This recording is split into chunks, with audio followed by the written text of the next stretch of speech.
Hello everyone, मैं जाहिदुल इस्लाम और आप देख रहे हो आपका अपना मेडिको वाला। और मैं लेकर आया हूँ और एक बहुत ज़्यादा इम्पोर्टेंट वीडियो है, क्योंकि आज नीट 2025 का जो एमबीबीएस पीटीएस एडमिशन है उसका जो स्टेट काउंसलिंग है वो स्टेट काउंसलिंग का शेड्यूल रिलीज़ हुआ है। आप लोगों को मैं दिखा दूंगा कि कब से कब रजिस्ट्रेशन करना है, कब से कब चॉइस फिलिंग करना है।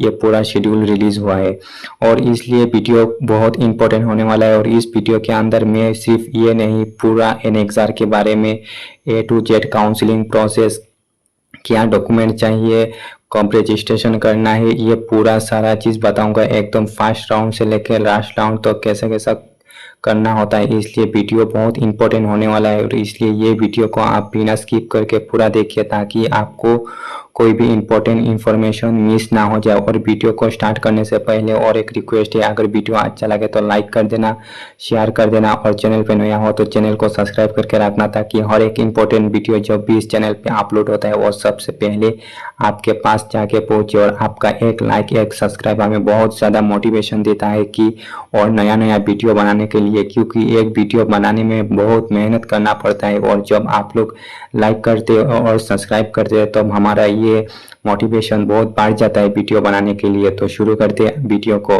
तो यहाँ से आज 15 तारीख है और आज जो नोटिस टीएमई आसाम का जो रिलीज हुआ है कि ऑनलाइन रजिस्ट्रेशन कब से कब है। देखो 24 जुलाई से लेके 29 जुलाई तक और रजिस्ट्रेशन करना है। रजिस्ट्रेशन के बाद 30 जुलाई से लेके 2 अगस्त तक आपको चॉइस फिलिंग करना है और 2 अगस्त आपको चॉइस लॉक हो जाएगा। देखो चॉइस लॉकिंग क्या होता है, जब आपने कोई एक प्रेफरेंस लिस्ट बनाया और उस प्रेफरेंस लिस्ट को आपने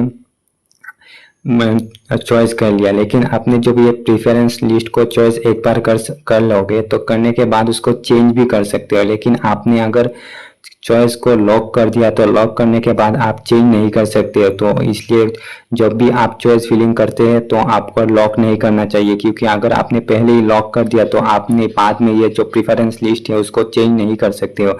इसलिए आपको एकदम पूरा जब फाइनल हो जाना है, पूरा श्योर हो जाना है कि यही मेरा प्रेफरेंस लिस्ट है, तब जाके उसको चॉइस लॉकिंग करना है। उससे पहले लॉकिंग मत करना है, क्योंकि अगर लॉक कर दोगे तो दोबारा उसको चेंज नहीं कर सकते। और अगर ये जो लॉकिंग करने का जो टाइम है, ये टाइम अगर चला जाता है तो आपको कोई टेंशन नहीं लेना है, ये ऑटोमेटिकली लॉक हो जाएगा। जैसे ही ये टाइम आउट हो जाएगा, टाइम आउट होने के साथ साथ ऑटोमेटिक लॉक ये चॉइस लॉक हो जाता है। उसके बाद सीट अलॉटमेंट, ये सीट अलॉटमेंट 3 तारीख से लेके 5 अगस्त तक सीट अलॉटमेंट होगा और 6 तारीख को रिजल्ट आ जाएगा। और रिजल्ट आने के बाद हमें जो डेट आएगा उस डेट में जाके पार्टिकुलर कॉलेज में ज्वाइन करना है, डॉक्यूमेंट वेरिफिकेशन होगा, वहाँ पे एडमिशन होगा, ये सारा चीज़ होता है। तो ये था। उसके बाद और एक नोटिस आया है, मैं आप लोगों को दिखा देता हूँ कि जो मेरिट लिस्ट है, जो फर्स्ट मेरिट लिस्ट आया है, जो प्रोविजनल मेरिट लिस्ट है, लेकिन उस प्रोविजनल मेरिट लिस्ट में कुछ स्टूडेंट जो बाहर स्टेट से पढ़ा है, तो जैसे कि वो लोग आसाम का परमानेंट रेसिडेंस है, लेकिन उन लोगों के किसी पर्पस की वजह से बाहर में क्लास 7 से लेकर 12 तक पढ़ा है, तो उन लोगों का नेम उस फर्स्ट वाला मेरिट लिस्ट में नहीं था। तो सेकंड अभी जो प्रोविजनल मेरिट लिस्ट और एक आया है जो रिवाइज होकर आया है, सेकंड प्रोविजनल मेरिट लिस्ट नहीं वो रिवाइज मेरिट लिस्ट है, उसमें कुछ और रैंक का चेंज हो सकता है, 10-12 रैंक का इधर उधर हो सकता है, क्योंकि कुछ स्टूडेंट उसमें और ऐड हुआ है। तो वो मेरिट लिस्ट को भी आप लोग एक बार देख लेना। उसके बाद और एक ये नोटिस आया है, जो लोग जो स्पेशल कोटा के लिए अप्लाई किया था, जो स्पेशल कोटा के थ्रू एडमिशन लेने के लिए, तो उस स्पेशल कोटा का जो डॉक्यूमेंट आप लोग जाके जो भी डीएमई ऑफिस में सबमिट किया था, लेकिन उसका फिर से एक बार वेरिफिकेशन होगा। और उस वेरिफिकेशन के लिए आप लोग 18 जुलाई जाना है, 18 जुलाई डीएमई का ऑफिस में जाना है और जाके आप लोगों को ओरिजिनल डॉक्यूमेंट लेके कैंडिडेट जाना है और जाके इसको एक बार वेरीफाई कर लेना है। और ये जो टाइम दिया है इधर 10 बजे से लेके 3 बजे तक ये वेरिफिकेशन का टाइम है। आप लोगों को ये इम्पोर्टेंट चीज़ है कि आप लोगों को अगर ये चॉइस लॉकिंग ये अगर आप लोगों ने ये वेरिफिकेशन डॉक्यूमेंट को नहीं किया तो आप लोगों का जो एडमिशन है वो रिजेक्ट हो जाएगा, आप लोगों को ये एलिजिबल नहीं माना जाएगा। सो आप लोग एक बार इस 18 तारीख को जाके आप लोगों ने जो भी डॉक्यूमेंट है उसको वेरीफाई कर लेना। उसके बाद देखो ये जो एमसीसी की तरफ से जो नोटिस आया है, फर्स्ट राउंड से लेके एकदम 4th round state vacancy round तक का जो शेड्यूल है उसको एक बार देख लो कि फर्स्ट राउंड कब से कब तक कब है। उसके बाद सेकंड राउंड, फर्स्ट राउंड 21 जुलाई से लेके 7 अगस्त तक ये फर्स्ट राउंड है। सेकंड राउंड 12 अगस्त से लेके 30 अगस्त और थर्ड राउंड 3 सितंबर से लेकर 19 सितंबर और स्टे वैकेंसी राउंड 22 सितंबर से लेके 25 सितंबर तक, 29 सितंबर ये ताकि स्टे वैकेंसी राउंड हो। और ये फोर्थ राउंड तक जो स्टे वैकेंसी राउंड है ऑल इंडिया कोटा के लिए। और लास्ट में ये जो commence of academic session of UG courses ये 1 सितंबर से ही आपको स्टडी स्टार्ट हो जाएगा, आपका एकेडमिक सेशन शुरू हो जाएगा 1 सितंबर से ही। उसके बाद और एक मैं बता देता हूँ कि क्या क्या डॉक्यूमेंट चाहिए, तो क्योंकि आप लोगों का काउंसलिंग अभी बहुत करीब आ गया है, आप ये काउंसलिंग आपको करना है तो ये डॉक्यूमेंट आप लोगों के पास मस्ट होना चाहिए। कि ये जो डॉक्यूमेंट है जैसे कि नीट का एडमिट कार्ड, क्लास 10 का एडमिट कार्ड, क्लास 10 का मार्कशीट एंड सर्टिफिकेट, क्लास 12 का marksheet and certificate, PRC category certificate, आप कोई भी कैटेगरी से तो इस कैटेगरी का सर्टिफिकेट। उसके बाद आधार कार्ड, ड्राइविंग लाइसेंस, पेड का जो भी आप लोगों का आईडी प्रूफ है, उसके बाद एनेक्सर, उसके बाद फोटो एंड सिग्नेचर, ये आप लोगों को पास रेडी करके अभी रखना है क्योंकि अभी काउंसलिंग बहुत नज़दीक आ चुका है और ये सब डॉक्यूमेंट अभी आप लोगों के पास होना ही चाहिए क्योंकि और ज़्यादा टाइम हाथ में नहीं है। उसके बाद कुछ और डॉक्यूमेंट है जो एडमिशन के टाइम पे चाहिए। देखो जो नीट का स्कोर कार्ड, जो गैप सर्टिफिकेट है, गैप सर्टिफिकेट सिर्फ ड्रॉपर स्टूडेंट के लिए, फ्रेशर के लिए गैप सर्टिफिकेट नहीं चाहिए। उसके बाद देखो माइग्रेशन सर्टिफिकेट, और ये जो माइग्रेशन सर्टिफिकेट है वो एडमिशन के टाइम पे मैंडेटरी नहीं है, वो बाद में सबमिट करने से भी हो जाता है। उसके बाद नीट का ओएमआर शीट, उसके बाद कॉन्फर्मेशन लेटर, उसके बाद नीट का जो अलॉटमेंट लेटर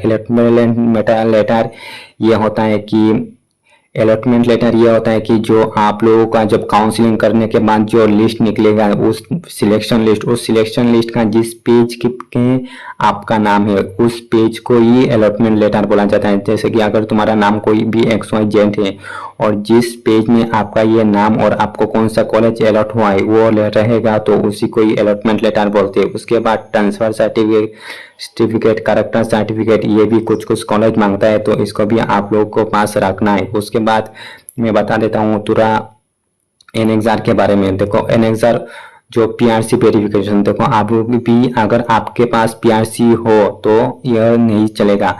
पीआरसी के साथ पीआरसी का जो ये वेरिफिकेशन का एनेक्सर है ये भी आपको चाहिए, ये मैंडेटरी है। उसमें आपका नाम देखो यहाँ पे लिखा है नेम, तो उसमें आपका एज अगर देखो 20 ईयर्स हो जाता है तो ये आपका ही नाम होगा। अगर आपका एज 20 ईयर्स नहीं होगा तो यहाँ पे आपका पेरेंट्स का नाम होगा और नीचे आपका एड्रेस है और उसके बाद आपका पेरेंट्स का जो भी एज है वो एज के जगह पे उतना एज लिख लेना है। उसके बाद वो डीसी ऑफिस से जाके डीसी या एडीसी से सिग्नेचर करवा लेना है। और इसमें नाम में थोड़ा ध्यान रखना है, अगर आपका एज 20 ईयर्स नहीं हुआ है तो आपका पेरेंट्स का नाम दीजिए। उसके बाद और एक एनेक्सर है जो स्कूल का एनेक्सर है, जो आप लोगों का जो नाम है क्लास 7 से लेके क्लास 12 तक आपने जिन स्कूल में पढ़ा है उन स्कूल का एनेक्सर है और वो आप लोगों को अपना स्कूल में जाके वो एनेक्सर कंप्लीट कर लेना है सिग्नेचर को। अगर आपने एक स्कूल में पढ़ा तो आपको एक ही कॉपी चाहिए। अगर मोर देन 1 स्कूल है तो आप लोग जिन स्कूल है उन्हीं स्कूल के जाओ और उन स्कूल के अपने सिग्नेचर करवा लो। उसके बाद जो एनेक्सर है ये ओबीसी MOBC कैटेगरी का जो एनेक्सर है ये स्पेशल ओसी कैटेगरी के लिए, किसी दूसरा कैटेगरी को ये एनेक्सर नहीं चाहिए। और इस एनेक्सर को एक तो आपने एक सिग्नेचर इसको डीसी ऑफिस से लेना है और दूसरा एनेक्सर है इसमें जो भी आपका ओबीसी ऑफिस है उस ऑफिस का हेड का अथॉरिटी का सिग्नेचर है।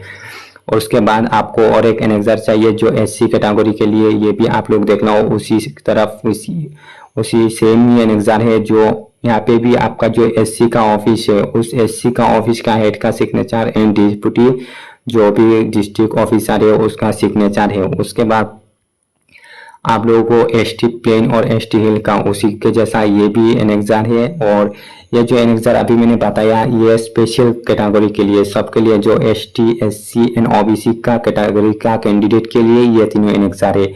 और पहले जो एनेक्सर जो पीआरसी का और स्कूल का वो सबके लिए चाहिए। और ये है डिक्लेरेशन बाय पेरेंट्स या गार्जियन, ये भी आपको सबको चाहिए। इसमें आपका नाम ऊपर फर्स्ट में लेना है, उसके बाद आपको ये जाके किसी भी गजेटेड ऑफिसर से सिग्नेचर करवा लेना है। वो गजेटेड ऑफिसर आपके करके आसपास ही मिल जाएगा, बहुत सारे गजेटेड ऑफिसर है। तो ये था पूरा एनेक्जर के बारे में। और एनेक्जर हो गया। अभी जो आप लोग एडमिशन में जाओगे तो आप लोगों का जो भी एडमिशन होगा, जो फिजिकल टाइम रिपोर्टिंग जब होगा, तो आप लोगों को ये सारा डॉक्यूमेंट वहाँ पे जाके सबमिट कर लेना पड़ता है, पूरा ओरिजिनल डॉक्यूमेंट। और काउंसलिंग के टाइम पे भी आपको ये सारे डॉक्यूमेंट ऑनलाइन सबमिट करना पड़ता है। और आज का वीडियो में मैंने ये पूरा जो प्रोसेस बताया, ये वीडियो बहुत इंपॉर्टेंट वीडियो था, आप लोगों को शायद अच्छा लगा होगा और आप लोगों के लिए ये वीडियो बहुत ज़्यादा हेल्पफुल रहा होगा। तो वीडियो को प्लीज़ बोल रहा हूँ मैं, लाइक कर दो, शेयर कर दो, और चैनल पे नया हो तो चैनल को सब्सक्राइब करके रखना, ताकि फ्यूचर में जो भी कोई इंपॉर्टेंट अपडेट आता है तो इस चैनल पे आप लोगों को ये अपडेट मिल जाएगा। और इसलिए चैनल को सब्सक्राइब करके रखो। और काउंसलिंग रिलेटेड जो भी नोटिस आएगा, जैसे जैसे जो इन्फॉर्मेशन आते जाएगा, मैं इस चैनल के थ्रू आप लोगों को बताऊंगा। तो आज का वीडियो यहाँ पे ही रखते हैं।